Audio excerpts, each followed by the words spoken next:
Hello everyone and welcome back to my channel. This is Glossy Philosophy. My name is Jansen Bindman. Make sure that you are subscribed to this channel. Give this video a thumbs up because today it is the last book talk of 2024, and of course we are ending with the incredible Seth Godin Song of Significance, so stay tuned. The Song of Significance by Seth Godin came out in 2023, but it is definitely not his first book. If you are unfamiliar with Seth Godin, you need to familiarize yourself with him because he has been at this game for a very long time. Now, this is definitely not Seth Godin's first book. He's written everything from Purple Cow to Tribes to, he's basically changed the way that we think about marketing, especially on the internet and also in person. And the Song of Significance is no exception. It is basically a love treatise to anyone who's an entrepreneur, anyone who's trying to build an idea or communicate an idea with significance, with honorability, and also just a reminder of things if you are already in the process of creating whatever your product is, or if you're a long-standing business, just some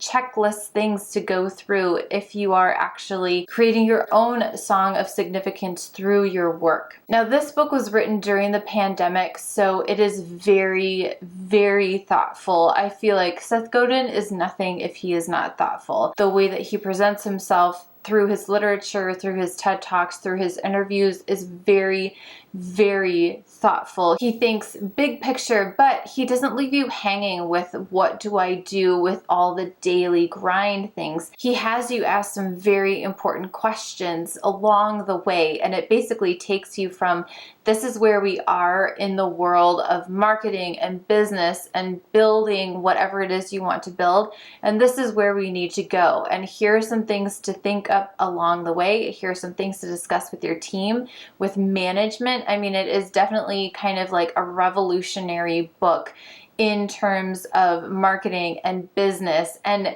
even if you don't have a business yourself, it is still a very great read to just understand what's happening in the business world right now and how we or you as the consumer can ask for better services, better accountability for where your products are coming from, how people are being treated in the workplace, and how they're being treated as the creators of maybe clothes or electronic products, anything like that. He gives lots of examples of great businesses and great business practices, and also some that are not so great. And some of the companies that are not doing great may surprise you. I won't name them here. I'll let you read the book and figure those out for yourself. But it was a little shocking and a little eye-opening at times. And I love that he had the guts to call out these big major companies. Some of the highlights from the book are discussing things that are still in current practice in school and in business, and also just from the consumer standpoint. You get rewarded for basically standing on your spot and not making a ruckus. If you ask too many questions, you're often labeled as a rabble-rouser and possibly even kicked out or asked to leave. And that is because we have become obsessed with measuring things.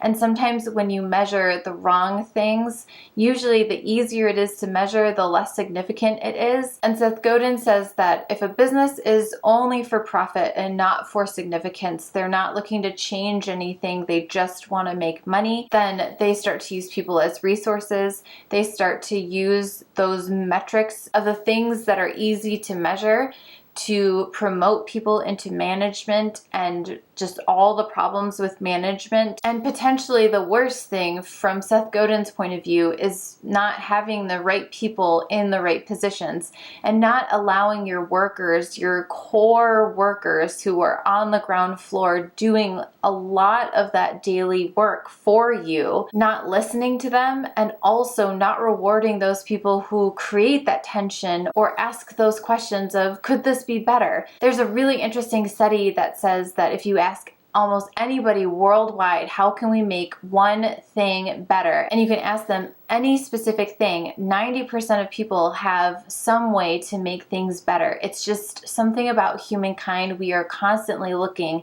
for ways to make things better. And there's nothing wrong with that. And we are often chastised for that because how do we measure that? How do we write that up in a report? At the end of the book, Seth Godin wraps it up really beautifully with, again, a call to action and a love story to management and getting rid of just wasting time pushing paper and turning those positions into leadership, again, from the top down. And while I could literally give you so many quotes from Seth Godin in general, and definitely from this book, I'll leave you with two. One is cookie cutters are great for cookies, not for people. And two is let's get real or let's not play.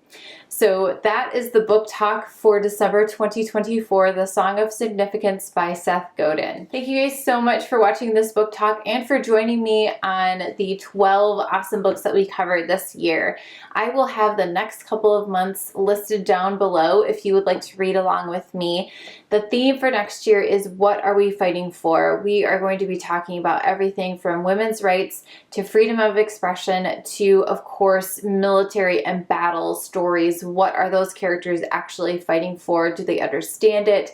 And do they agree with it? So I hope you'll join me for that and all the twists and turns of that theme. And I will see you very soon in the next video. Bye.